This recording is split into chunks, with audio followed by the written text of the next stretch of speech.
बिस्मिल्लाहिर्रहमानिर्रहीम। मैं सब तो पहले अपने जितने भी दोस्त बाप बैठे और शुक्रिया अदा करे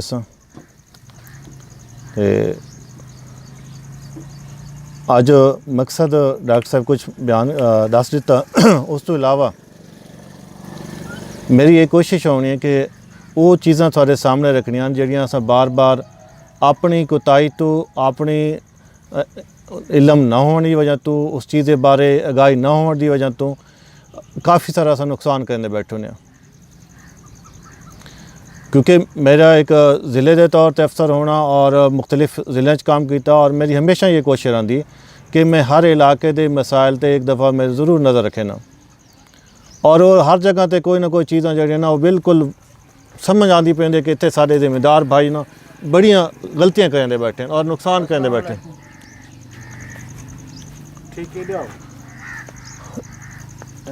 मैं पहला जी गल करनी मैं शुरू करा थोड़े छोटे जिले बच्चा पैदा होंदा उस ते असां केड़ी बुनियादी गलतियां करें फिर इस तरह स्टैप बाय स्टैप मैं तुहानू सारियां हर जगह ते तुहानू मैं समझा कि असां किस जगह ते केड़ी गलती करें बैठे। हुण जिस टाइम बच्चा पैदा होंदा तो उसनूं त्रै चीज़ां फौरी तौर जरूरत होंदी है। एक होंदा कि उसका नाफ दा सही कटना, उस तो बाद अक्सर औकात ये होंदा कि बच्चे दी साह नहीं मिलता पिया होंदा ते उस माँ अगर नहीं करा सकती उहदे नज़दीक नहीं वेंदी उन साफ नहीं करेंदी वो साडा काम है कि असां उन फौरी तौर पर उसका साह बहाल करावना। वो किस तरह उसी उसका मूँह नक साफ कर देना, उसकी पसलियां ते थोड़ा दबा दे सो साह बहाल थी वैसी। अगर फिर भी नहीं होंदा तो पिछली टंगा तो चा के थोड़े लटकाओ चा तो उस नाल ही उसका साह बहाल थी वैसी। उस तो बाद सब तो जी ज़्यादा बच्चे वास्ते ज़रूरी जी गल है वो है कि उन फौरी तौर पर बोली पिलावना। बोली जी है ना मैडिकली गल करा तो असां पिलावनी चाहिए 15 तो 30 मिनटों के अंदर।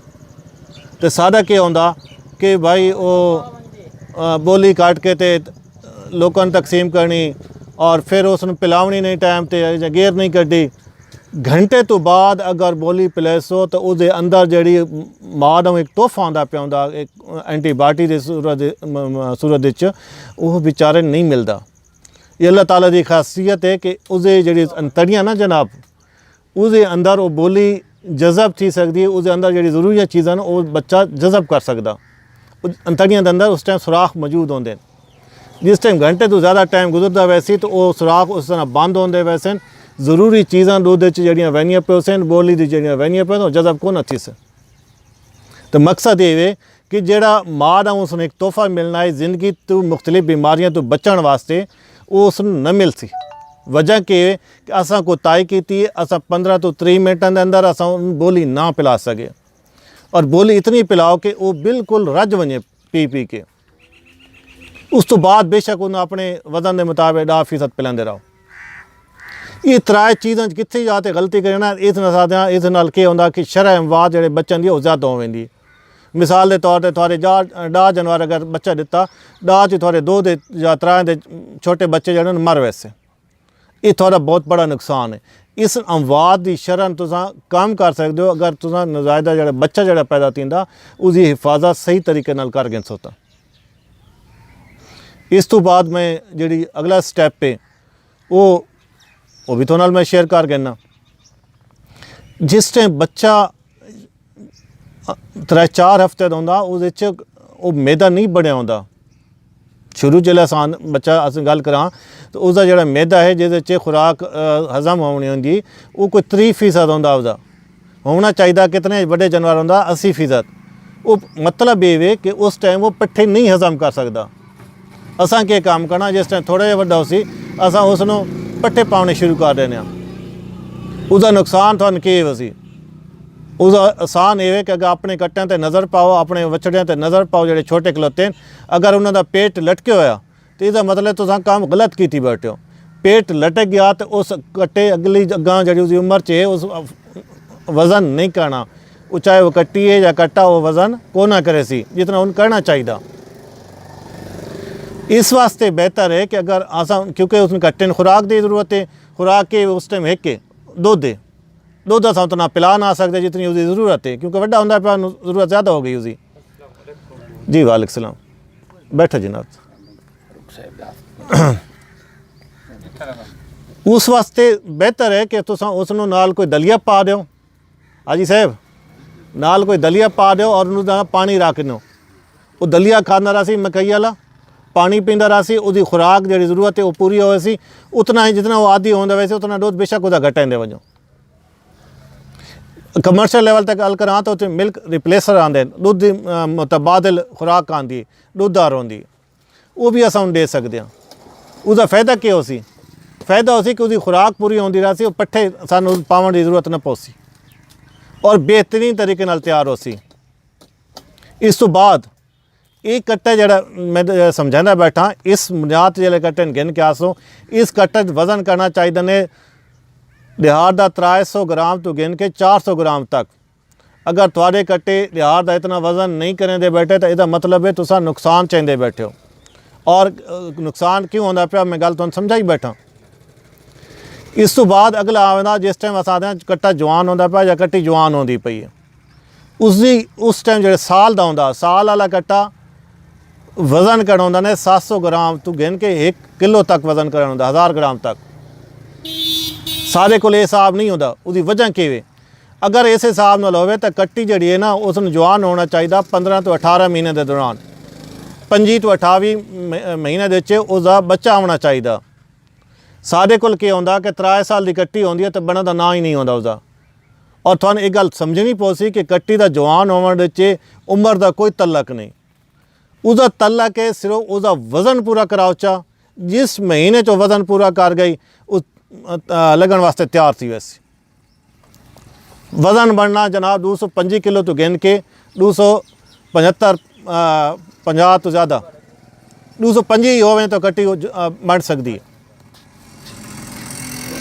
ਅਸਾਂ ਕੀ ਹੈ ਕਿ ਅਗਰ ਇੱਕ ਜਾਤ ਜਾਨਵਰ 18 ਮਹੀਨੇ 'ਚ ਬਣਦਾ ਪਿਆ ਤੇ ਤੁਹਾਡੇ ਕੋਲ 3 ਸਾਲਾਂ 'ਚ ਬਣਦਾ 36 ਮਹੀਨੇ 'ਚ ਬਣਦਾ ਪਿਆ ਤਾਂ ਨੁਕਸਾਨ ਕਿਸਦਾ? ਜਾਨਵਰਾਂ ਦਾ ਨਾ ਕਿ ਪੂਰਾ ਸਾਲ ਦਾ ਕੀਤੀ ਬੈਠੇ ਹੋ।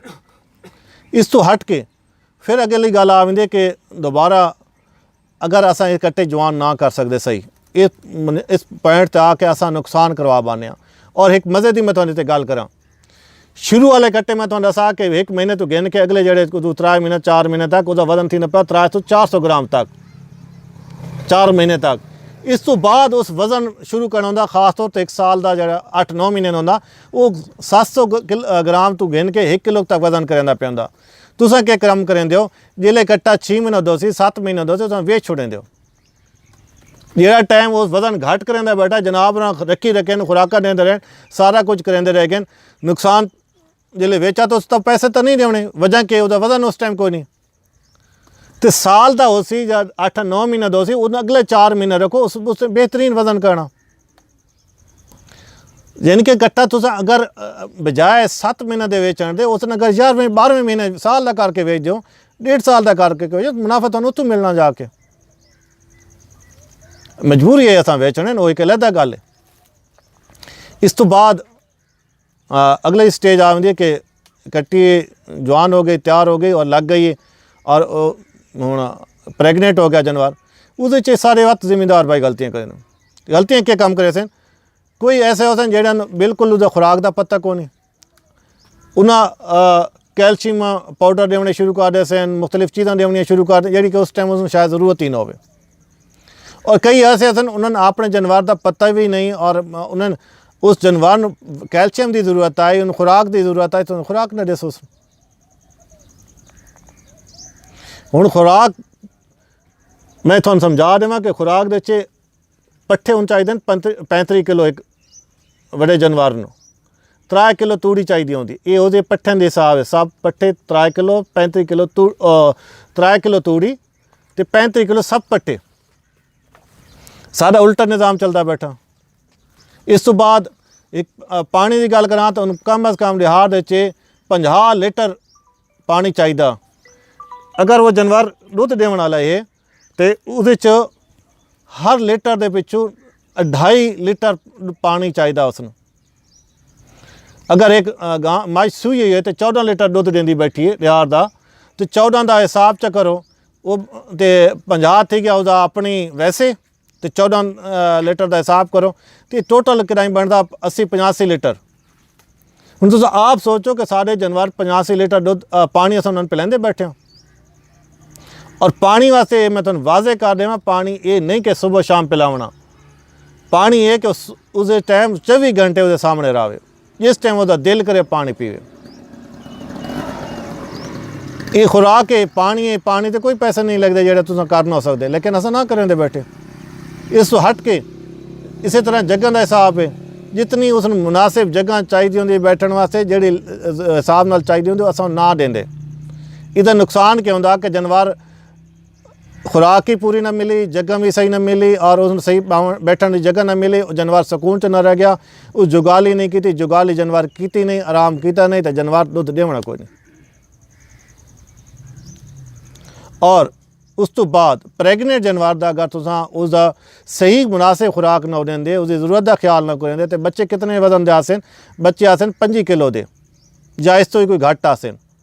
अगर सही तुसां उसका ख्याल किया तो ये उसका वजन आना चाहिए 40 तो 45 किलो।